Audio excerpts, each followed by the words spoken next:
লাতিন পরাশক্তি হিসেবে ব্রাজিলকে সবসময় এগিয়ে রাখা হয় তাদের সর্বোচ্চ 5টি বিশ্বকাপ শিরোপার জন্য। অথচ খোঁজ নিলে দেখা যায় ব্রাজিলের শুরুর বিশ্বকাপগুলো ছিল একদম বিনা যুদ্ধে জয়লাভ করার মতো। গত কয়েক দশকে ব্রাজিলের বিশ্বমঞ্চের সাফল্যের নেই কোনো ছিটে ফোঁটা, কিন্তু বিশ্বকাপের আলাপ সামনে এলেই ব্রাজিল ভক্তরা সেই বাপদাদার আমলের ইতিহাস টেনে আনে।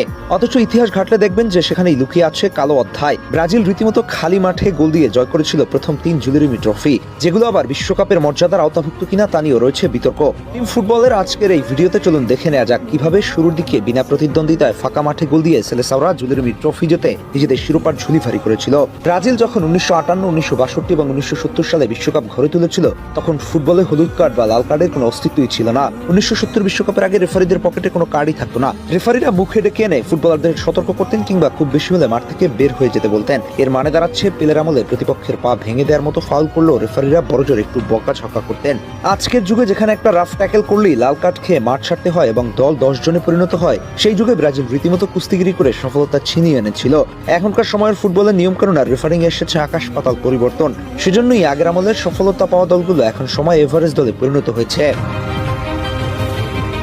ব্রাজিলের শুরুর 3 জুলিয়েমি ট্রফি জয়ের আমলে ছিল না অফসাইড নিয়মের ছিটে ফোঁটা।